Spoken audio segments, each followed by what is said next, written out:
Hi good morning friends.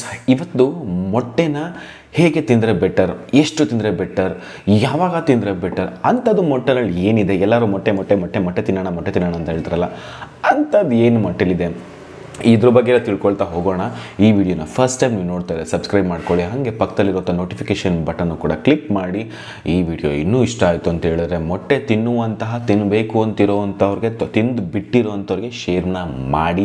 ಮತ್ತು ಇನ್ಯಾಕೆ ತಡ, ಈ ವಿಡಿಯೋನ ನಾವು ತಿನ್ನುವಂಥ ರೆಗ್ಯುಲರ್ ಬ್ರಾಯ್ಲರ್ ಮೊಟ್ಟೆನಲ್ಲಿ ಇರುವಂತಹ ನ್ಯೂಟ್ರಿಷನ್ಸ್ ವ್ಯಾಲ್ಯೂ ಬಗ್ಗೆ ಮಾತಾಡೋದಾದರೆ, ಎಗ್ ವೈಟ್ ಮತ್ತು ಎಗ್ ಎಲ್ಲೋ, ಅದೇನು ಒಳಗಡೆ ಯೋಗರ್ಟ್ ಏನಿರ್ತದೆ ಎಲ್ಲೋ, ಅದೆಲ್ಲ ಸೇರಿಸಿದ್ರೆ ಹೆಚ್ಚು ಕಡಿಮೆ ಒಂದು 60ರಿಂದ 70 ಕ್ಯಾಲೋರಿ ಅಂತ ಲೆಕ್ಕ ಹಾಕಿದ್ರೂ ಕೂಡ ಒಂದು ಮೊಟ್ಟೆನಲ್ಲಿ ಸರಿಸುಮಾರು ಒಂದು 6ರಿಂದ 6.5-7 ಗ್ರಾಮ್ ಪ್ರೋಟೀನ್ ಇರುತ್ತೆ ಅಂತ ಅಂದಾಜಿಸಬಹುದು.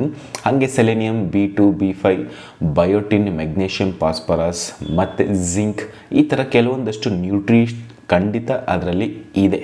ಹೇರಳವಾಗಿಲ್ಲ, ಬಟ್ ಖಂಡಿತ ಅದರಲ್ಲಿ ಇದೆ. ಆ್ಯಂಡ್ ಇದನ್ನು ನಾವು ಖಂಡಿತ ನಮ್ಮ ಡಯಟ್ನಲ್ಲಿ ಆ್ಯಡ್ ಮಾಡ್ಕೋಬಹುದು if you are in eggetarian or non vegetarian ಆಗಿದ್ದರೆ ಮಾತ್ರ. ವೆಜಿಟೇರಿಯನ್ ಅವರು ದಯವಿಟ್ಟು ಈ ವಿಡಿಯೋನ ನೋಡೋಕೆ ಹೋಗಬೇಡಿ. ನೋಡಬಾರ್ದಂತೆಲ್ಲ, ಇನ್ಫಾರ್ಮೇಷನ್ಗೋಸ್ಕರ ನೋಡಬಹುದು, ಬಟ್ ಗೊತ್ತಿಲ್ಲ. ಸೊ ತುಂಬ ಜನಕ್ಕೆ ಎಗ್ ವೈಟ್ ತಿನ್ನೋದಾ, ಎಗ್ ಎಲ್ಲೋ ತಿನ್ನೋದಾ ಅನ್ನೋದು ತುಂಬ ಕನ್ಫ್ಯೂಷನ್ಸ್ ಇರುತ್ತೆ. ಸೊ ತುಂಬ ಜನಕ್ಕೆ ಎಗ್ ವೈಟ್ ಬೆಟರ್ ತಿನ್ನೋಣ ಅಂತ. ಆ್ಯಕ್ಚುಲಿ ಎಗ್ ವೈಟಲ್ಲಿ ನಿಮಗೆ ಸೆಲೆನಿಯಮ್ ಮತ್ತು ಪ್ಯೂರ್ 3.5 to 4 ಗ್ರಾಮ್ಸ್ ಅಷ್ಟು ಪ್ರೋಟೀನ್ನ ಬಿಟ್ಟರೆ ಬೇರೆ ಏನೂ ಅದರಲ್ಲಿಲ್ಲ. ಲೀನ್ ಪ್ರೋಟೀನ್ ಇದೆ ಅಷ್ಟೇ. ಬಟ್ ಆ್ಯಕ್ಚುಲಿ ನಿಮಗೆ ಮೇಜರ್ ನ್ಯೂಟ್ರಿಯೆಂಟ್ಸ್ ಮತ್ತು ಗುಡ್ ಫ್ಯಾಟ್ಸ್ ಮತ್ತು ಗುಡ್ ಕೊಲೆಸ್ಟ್ರಾಲ್ ಇರೋದೆಲ್ಲನೂ ಕೂಡ ಎಲ್ಲೋದಲ್ಲಿ ಮಾತ್ರ. ತುಂಬ ಜನ ಎಲ್ಲೋನ ಬಿಸಾಕಿ ವೈಟ್ನ ತಿಂತಾ ಇರ್ತಾರೆ. ವೈಟ್ನ ತಿನ್ನೋದ್ರಿಂದ ನಿಮಗೆ ಓನ್ಲಿ ಪ್ರೋಟೀನ್ ಸಿಗುತ್ತೆ ಅಷ್ಟೇ.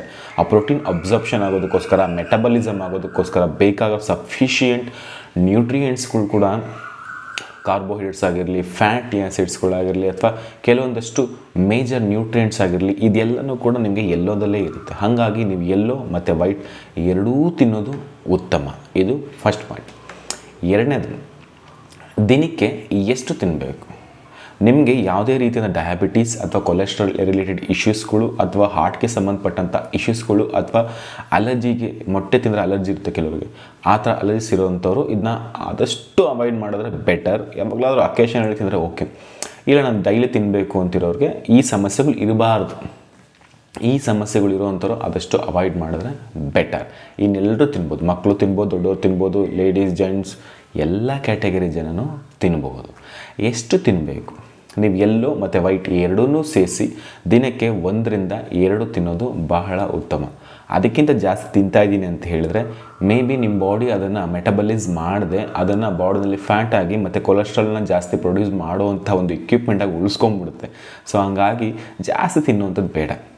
ಹಾಗೆ ನೀವು ತಿಂತಾಯಿದ್ದೀರಾ ಅಂತ ಹೇಳಿದ್ರೆ ನೀವು ಒಂದು ಬಾಡಿ ಬಿಲ್ಡ್ ಮಾಡ್ತಿರಬೇಕು, ಅಥವಾ ಈ ಹೆವಿ ಸ್ಪೋರ್ಟ್ಸ್ ಆ್ಯಕ್ಟಿವಿಟಿನಲ್ಲಿ ಇಂಥವರು ಮಾತ್ರ ನೀವು ಅದನ್ನ ಸೇವನೆ ಮಾಡ್ಬೋದು. ಮಕ್ಕಳಿಗೂ ಅಷ್ಟೇ 1ರಿಂದ 2, ಅಥವಾ ನಾರ್ಮಲ್ ಮಾಡ್ರೇಟ್, ಏನಂತರ ನಾರ್ಮಲ್ ಆಫೀಸ್ ವರ್ಕ್ ಮಾಡೋವಂಥವ್ರು ಅಥವಾ ಕೂತ್ಕೊಂಡು ಕೆಲಸ ಮಾಡೋರು, ಜಸ್ಟ್ ಸಿಂಪಲಾಗಿ ಓಡಾಡೋವಂಥವ್ರು, ದಿನಕ್ಕೆ ಒಂದು 3,000-4,000 ಸ್ಟೆಪ್ಸ್ ಇಡೋವಂಥವ್ರು, ಅಂಥವ್ರಿಗೆ 2 ಮೊಟ್ಟೆ ಸಾಕಾಗುತ್ತೆ. ಸ್ವಲ್ಪ ಅಥ್ಲೆಟ್ ಆದರೆ ಸ್ವಲ್ಪ ಜಾಸ್ತಿ ತೊಗೋಬೋದು. ಸೊ ಮೇಜರ್ ಪಾಯಿಂಟಿಗೆ ಬರೋಣ, ಹೇಗೆ ತಿನ್ನಬೇಕು.